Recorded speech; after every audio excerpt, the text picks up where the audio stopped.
ساقي جان آیا رښتیا د مولانا ادریس شهید صاحب دی؟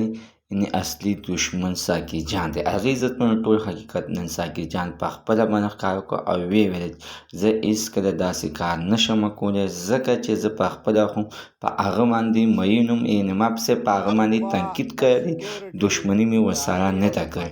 که چېرته کې ده سره ما دښمني کړې وی نو بیا زه یعنې ملامت یم. خو عزتمنو زما د دې خلکو نه ډېر سخت په خپله باندې خوښ و، ځکه چې د ده بیانونه به ما اورېدل چې کله د دغه خبرې وکړه نو د هغې د وجې زه د دې یعنې خلاف شوم چې دا یعنې وایي چې ما یعنې حق وینا کوم، خو ده هېڅکله هم د حق وینا نه کوله. خو زه چې وایي هر څه شوي و هغې زه معافي غواړم او ما معاف کړئ، خو زه هېڅکله هم داسې کار نه شم کولی. او په دلایل او په اصولو کې به خبرې کوو. د سکیورټي ادارو چې کوم دی که نه د پېښور کې چې دا مړه نو خوله کې مې کوپر راشي، په پېښور کې چې دا کوم دا سکیورټي مشران ناست دي، دا آی جي خیبر پښتونخوا دی، کور کمانډر دی، د ده نامه واله که نه دا د سکیورټي مشران دي، اخیستی شي نامه. تاسو دومره مجال نشته چې نامه واخلئ، تاسو خو اف آی آر نه یېرېږئ، اف آی آر را باندې کېږي.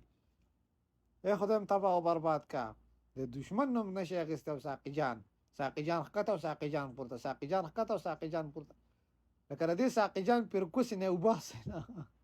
زما حفاظت زما الله کوي، نه د فوجي په غڼ کې دومره زور شته او نه ستاسو په غڼ کې دومره زور شته.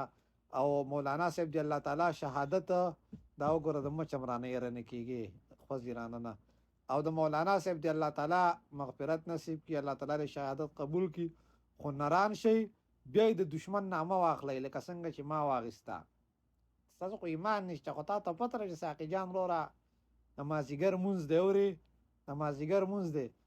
زه نه څه زورور سړی یم او نه دومره طاقتور سړی یم، خو چې دا څه خبرې کوم دا د الله تعالی په قوت او په طاقت څه کوم، دا پاور الله تعالی را کړل او زما دفاع الله تعالی را کړل چې تاسو هر څومره په ما پسې د سپو شان وغاپئ که نه، زما الله تعالی نه دی دا فیصلې هغه کوي.